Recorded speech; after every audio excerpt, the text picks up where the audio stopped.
thank you all for being here. It's a dream to be giving a TEDx talk. And I'd like to thank Sherry and Derek Pearson for suggesting it. So thank you, Sherry. Derek. I will tell you about our school, which I'm wearing the colors of, and how it connects to the rest of education. But I'm going to tell you first that I love science, and that's one way we connect with kids. And there's some things that I can do, or we can do with the kids, really simple, okay? But it illustrates some profound principles. Just a 2-liter bottle filled with a little bit of water, and where did I put my matches? Okay. Okay. Saturated with water vapor. All right. Now, I'm just going to light a match, put a little smoke in there. All right.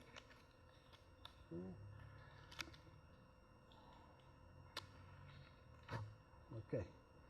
So now I've got water and smoke. All right.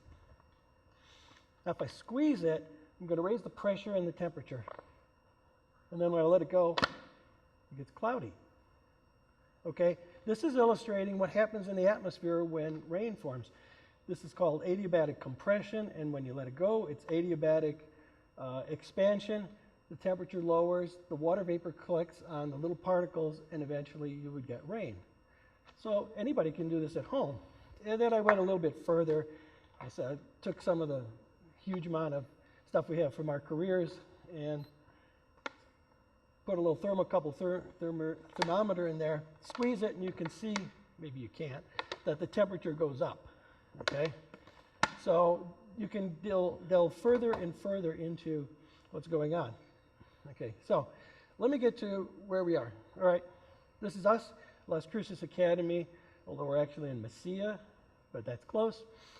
And let me introduce my wife, who decided about 6, 7 years ago that starting this school would be the most important thing she could do with the rest of her life. And I'll tell you a little bit more about the why and the when and so on. That's her, well, she's the tallest one there, you know. Okay, right? And we get to hug the kids if we want, right? So why is she doing it? Why did she bring me in? Why did she bring in all these other passionate people? And I would say the push from behind, okay? The state of education in this whole region, right? And we know about that. I don't have to give you more statistics, all right? And then what I call the Sword of Damocles. Okay, we have all of this power. We have all this fossil energy power, and we have all of these financial instruments that can do great things, but they can also destroy things like the climate or the financial system. Our kids, these kids, are going to have to deal with that. So what do we train them for? We don't even know what the world's going to look like in 20 years, 40 years. So we better be creative. And then there's the particular state of the gifted or advanced children who tend to get left out in the other schools, and increasingly so. Well, we're starting with great material. Does that guarantee they'd make it without us? Well, not really. A greater fraction of gifted and advanced kids drop out than the other kids. Okay, some of them made it, right? You recognize these guys. Princess Di dropped out of high school at age 16. And then there were some slackers who waited till they were in college, right? So you know these guys. All right, so what do we do? Well, we have to address some of the problems that all students in all schools share. And here's, the list of usual suspects, and say this is why education is slow, it's bad, it's disheartening for students, and so on. Let me explain one of those terms, our financialization. There's a lot of talk about rewarding students, teachers, school systems with money. You do well, I'll pay you. That's a perversion of values. That's not what education is about, and it doesn't work. So I think that's one thing that we really want to avoid. So let's go way back and say, where did this all start? Okay? How did the public education system get designed? And Horace Mann brought the Prussian system in. That's where everybody is in lockstep. You get the same content at the same age, and you get ready to plug right into the industrial machine that was developing at that time. And John Dewey tried to bring some of that out about 60, 70 years later, and then we went backwards, okay? So top down, no child left behind, or every child left behind. And we're back toward the Prussian system. So To characterize this, I'd like to use a quote that famous physicist Wolfgang Pauli used when he was reviewing his scientific paper. It's not even in the right universe of discourse, okay? That's the way I would phrase it. Okay, so what's the cure? Do we go back to tough academics all the way through, okay? Well, there's a Torp cartoon where a father comes and says, "Can I help you with your homework?" And the kid says, "Well, sure. What's your choice? Differential calculus or Chinese grammar?" Right? There's so many things that we're pushing on kids. And does that work? Well, let's look at China. In the year 2000, they said, we've got a low ranking in the international science journals. We're pushing everybody into science, okay? It worked. By 2012, they were well ranked in nature, science, and so on. But they produced a lot of kids who came out with degrees and no place to go. So in 2012, about 3,500 newly degreed students applied for 745 jobs as street sweepers, okay? How do you avoid that? Well, Germany has a tracking system, vocational and academic. And you can argue, you know, that there's problems. You can't get out of a track once you're in it. But they have the lowest unemployment rate in Europe, okay? So then, there's some other models like Finland, top-rated school system. Their secret isn't big technology, et cetera, not high pay, status for teachers. 8 teachers compete for every single opening, okay? So my wife put together this model. It doesn't have any particular name right now, but one of the big inspirations was the Perth Modern School. In the 30s, when the whole state of Western Australia had 80,000 people, the state government said, let's take the most promising high school seniors, entering high school students. We'll give them a free education. We'll even hire farm labor in case the family is missing the student's labor. And then they had half a day of rigorous academics and half a day to research whatever they wanted.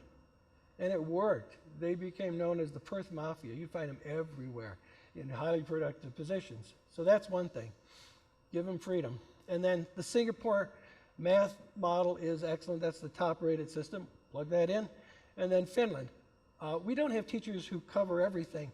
We have a top-rated Chinese teacher who has an award from the Chinese government. We have people who are passionate about science, about math, about art, about social studies. So we bring them in. And then there's more that I don't want to load the slide with, but we have every student is put into a class subject by subject according to what's rewarding and challenging. Beginning Chinese, 6th grade math, okay, or vice versa, right? And then our class sizes are small, and we push languages and math and science. Every student learns English, Spanish, and Chinese every day. They've got a secret language, right? So it seems to work. We also bring in our teachers' expertise and life experience. So these buttons represent the 50 countries where we, our teachers, and our staff have lived, worked, visited. For instance, last year in kindergarten, the students said, "Oh, Miss Paula, we heard that you had lived in Egypt. Can we learn about pyramids and mummies?" Well, yes. So that became the theme for introducing phonics, vocabulary, everything else. The kids get a sense of ownership from actually helping design the curriculum. So another big thing is let kids be wrong. Well, let us be wrong, okay? Let's try things. So Einstein said, if you haven't done anything wrong, you haven't tried anything, really. So one thing is that tests, standardized tests, are more example of what you're limited to do more than what you can do. So let's put limited faith in what they represent. Okay. Now, let's get this to other school systems, to kids other than the gifted or advanced. How do we translate? It's almost like a different language. And that's why I invoke Champollion, who translated the Rosetta Stone. So, we're not going to redesign the education system here. We can't. It's going to take years. But let's see what we can suggest. Okay, as I said, let kids be wrong. Let them try things. Let them fail. You learn more from failure generally than you do from a simple success. Okay. And then don't financialize education. Don't make money the basis of everything. Don't say college is worth an extra $300,000 in your lifetime. That's not what you went there for. Okay? And give teachers status. Again, have them reasonably well paid, but make them the focus, saying these are the people who care about you and who know a lot that they can impart to you. And then consider that certification that brings out teachers who are generalists but don't have much content knowledge in other places. Sometimes didn't even learn pedagogy. That's not the ideal model for us. It may be hard to get away from it, but we could do it. And then, as I say, let kids buy into the curriculum. Let them suggest what can be done, what we want to explore as a vehicle. And then let the community of experts in. We bring in scientists, artists, engineers, etc., to share their life experience. Business people, government people. The kids really connect with that. And they get used to saying, hey, there's lots of other people out there. And then when we do use money, let's say that it's got to go to the classroom. I mean, how about some referenda that say, okay, 55% or whatever it is of the funding for education has to be in the classroom. You've got to prove it to me. No extra stuff to the bureaucrats. And above all, let's have fun doing it. So thank you.